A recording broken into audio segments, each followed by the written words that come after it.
गुस्सा करने का मतलब ये है कि हम दूसरों की गलतियों का इंतकाम अपने आप से लेते हैं। ये कितनी हैरत अंगेज और मुज़हिका खेज बात है।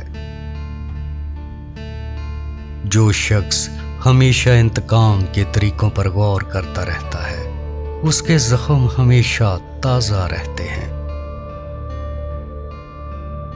इंतकाम के लिए अपनी भट्टी को इतना गर्म न करो कि वो तुम्हें ही भून डाले। इंतकाम की उम्र 100 बरस की हो जाए तो भी उसके दांत दूध के ही रहते हैं। जो शख्स अपने जालिम पर बद्दुआ करता है वो अपना बदला ले लेता है। बदला लेने वाला अपने दुश्मन ही की सतह पर रहता है और मुआफ कर देने वाला बुलंद हो जाता है। इनाम में देर करना शरीफों की आदत नहीं और इंतकाम में जल्दी करना करीमों की खसलत नहीं।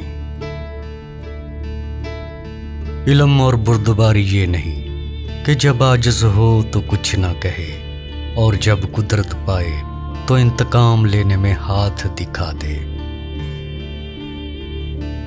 अपने ज़ेर दस्तों पर इस कदर कम जफा करो कि अगर वक्त उनको तुझ पर गालिब कर दे तो तू उनके इंतकाम की ताब न ला सके।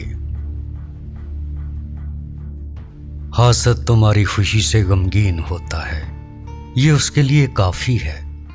तुम्हें इंतकाम लेने की ज़रूरत नहीं, वो खुद ही अपनी आग में जल रहा है।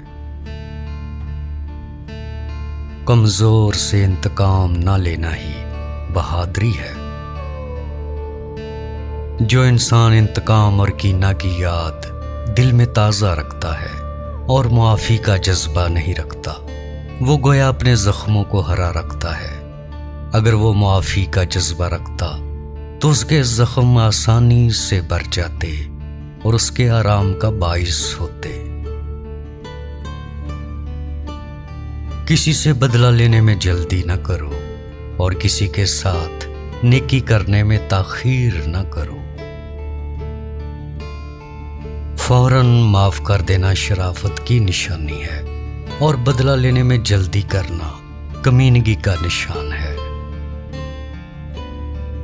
इंतकाम का भी इंतकाम लिया जाएगा।